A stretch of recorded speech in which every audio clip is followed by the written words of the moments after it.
Good morning, students. This week we're discussing the business of art. Now, most artworks are copyrighted. An artist owns his or her work. We can't publish a photo of an artwork without the permission of the artist or the artist's representative. That's equivalent to stealing. Today, I've invited Dr. Lewis Arnold, the director of the City Art Gallery, to chat about forgery. He'll explain what that means.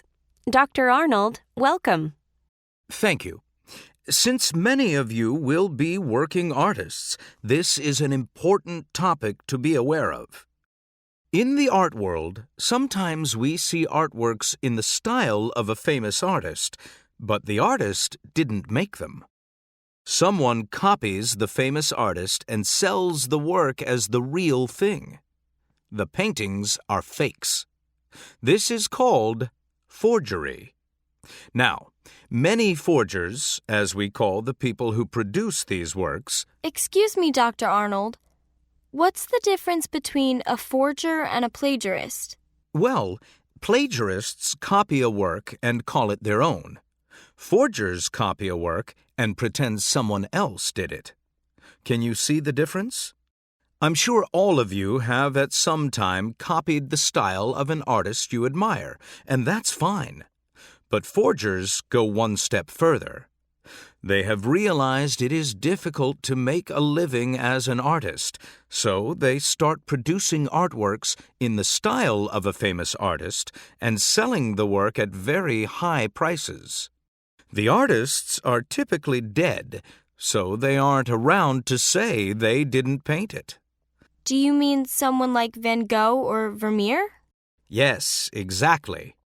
The 17th century Dutch painter Vermeer is an excellent example. A well-known forger was Han van Meegeren. In the 1930s, Van Meegeren painted 6 fake Vermeers and sold them for $60 million. Another question? Do you mean that the people who bought the paintings really thought they were by Vermeer? That's right. But couldn't they see that the paintings were new? Well, forgers are very clever. They use techniques to make the paintings look old. Van Meegeren used 17th century formulas to mix his own paints. What do you mean by formulas? Well, a formula is like a recipe. Artists in the 17th century made their own paints because paints weren't available in stores.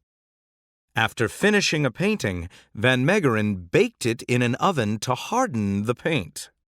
Then he rolled over the painting with a device to cause old-looking cracks.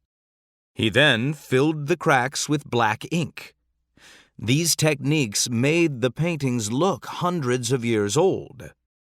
That's why people who sell art must guarantee that a painting is authentic or real and not a fake. In 1947, Van Meegeren was discovered to be a forger and arrested. Now, another famous forger was Elmire de Hory, who forged 1,000 paintings and sold them to art galleries all over the world.